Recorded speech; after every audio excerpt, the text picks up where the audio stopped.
Quand on rentre sur le domaine de la résidence des rois et fils, vous entrez vraiment dans le paradis, là. Vous rentrez sur un terrain où vous êtes entouré d'arbres.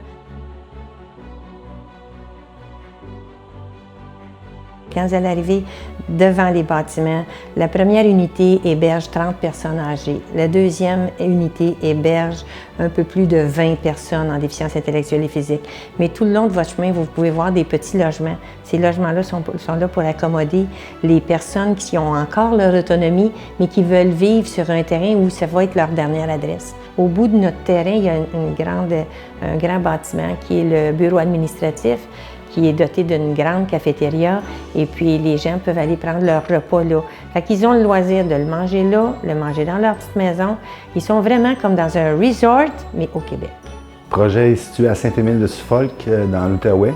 Quand on entend par résidence évolutive multiservice, donc vous arrivez ici, vous êtes autonome, parfaitement autonome, vous voulez profiter du lac pour aller à la pêche, vous voulez profiter du visuel qui est les arbres, la nature, les chevreuils qu'on voit le matin tôt. Ça va moins bien, vos besoins sont grandissants, vous pouvez transférer dans les unités prothétiques où la sécurité est maximum, où est-ce qu'on répond à vos besoins. On offre un service de répit de jour. Les personnes peuvent s'apprivoiser à vivre dans notre domaine en venant de jour. Ça donne un répit aux aidants naturels qui prennent soin d'eux. Puis à un moment donné, c'est cette personne-là qui demande pour venir en hébergement chez nous parce qu'ils se sont acclimatés avec l'ambiance qu'il y a ici, avec la vie qu'ils peuvent mener ici. Puis ils voient qu'ils ne sont pas en prison, là. Ils sont vraiment dans une résidence où ils ont tout ce qu'ils ont besoin. On est sur un terrain de 28 acres qui est une pointe qu'on est presque entouré d'eau. C'est vraiment sur les deux côtés du terrain. C'est de l'eau tout le tour, on a une belle plage. On n'est pas en plein milieu d'un village, on n'est pas en plein milieu d'une ville, on est vraiment dans la forêt. Le coup d'œil est écœurant. Donc les services ils viennent à nous par des travailleurs sociaux, des médecins, des ergothérapeutes, inhalothérapeutes. On a des infirmières auxiliaires. On a tout ici pour répondre aux mêmes besoins qui sont répondus dans les régions urbaines. On est plus petit que des centres hospitaliers, on a plus de temps avec le client.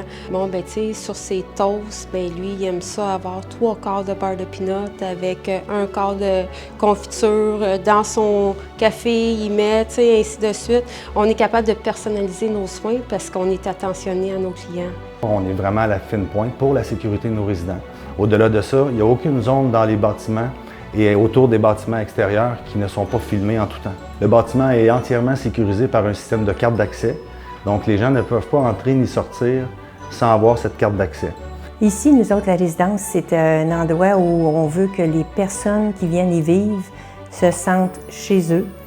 C'est leur maison, c'est leur lieu pour vivre, puis on veut leur donner ce que nous, on voudrait avoir si on avait besoin d'être hébergés à quelque part. On veut que ces gens-là se sentent bien, qu'ils soient heureux. Puis les employés qui travaillent ici ont tous eu comme première phrase à chaque entrevue, c'est « Tu vas t'occuper d'eux comme tu voudrais qu'on s'occupe de toi ». C'est la clé.